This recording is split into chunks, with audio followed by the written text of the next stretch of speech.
নমস্কার বন্ধুরা, সুখ দুঃখের ক্যানভাসে আপনাদের সকলকে স্বাগত। আশা করছি আপনারা সকলেই ভালো আছেন এবং সুস্থ আছেন এবং কালী পুজো আপনাদের নিশ্চয়ই ভালো কেটেছে।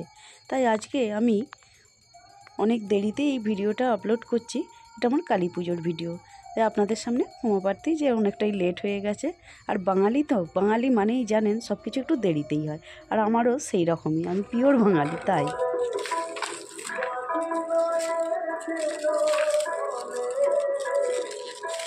ফানুসগুলো কই?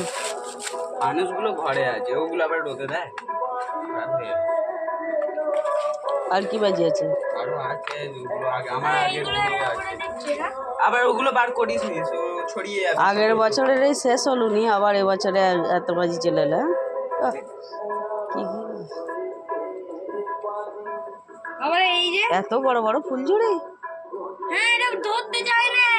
হাতিরাও জ্বালিয়েছিল। ওটা রোদে দেয়নি। হ্যাঁ, ওটা রোদে দেয়নি। কেন? কে বলেছে ওরা? ওদের জায়গা নেই। তাহলে এইগুলো কেন মাটিটা আছে? যা আগের বছরের ছেলে, আগের বারেও এই এমনি লম্বাটা জ্বলতে চায় না।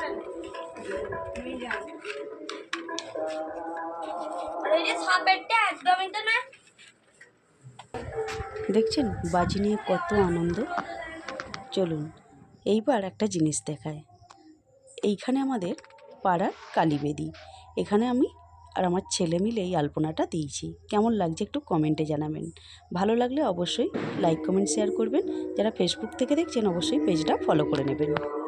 কালী পুজোর রাত মানেই ঘরে ঘরে ধূপ বাতির সমাহার, আর বাতি দিলে একটা কত আলাদা সৌন্দর্যই না দেখতে লাগে। আর এই মাটির প্রদীপগুলো আমি তৈরি করে সঙ্গে সঙ্গেই জ্বালিয়েছি। কেমন লাগছে একটু বলুন। আজকে বাড়িতে মাকে এইভাবে দীপ দিয়ে সাজিয়ে আরাধনা করলাম। ভালো লাগলে অবশ্যই জানাবেন। চারিদিকে আলোর ছটা, তার মধ্যে মাঝে মাঝে বাজির আওয়াজ, যেন কালী পুজোর রাতটা আলাদা সমাহারে কাটে।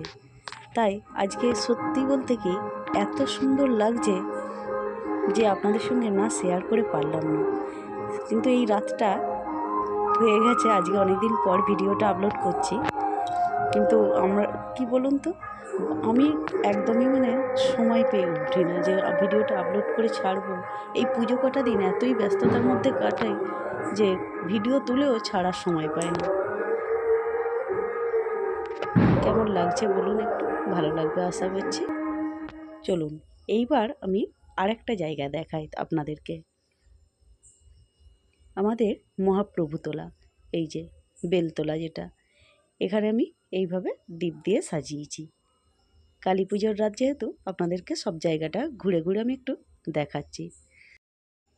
চলুন এইবার আমরা যে কালীবেদীতে আলপনা দিয়েছিলাম ওখানেই পুজো দিতে যাব।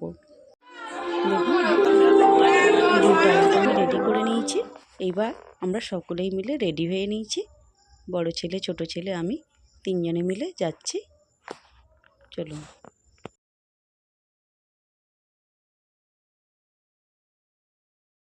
আমরা মণ্ডপে চলে এসেছি। এদিকে ঠাকুরমশাইও এসে গেছেন। কি সুন্দর লাগছে দেখুন, ওদিকে ছোট ছেলে বন্ধুদের সঙ্গে বাজি ফোটাচ্ছে।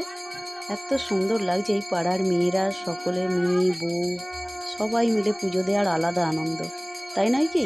চলুন এইবার আমি একটু ধূপবাতিটা দিয়ে দিচ্ছি। কেমন লাগছে বলুন।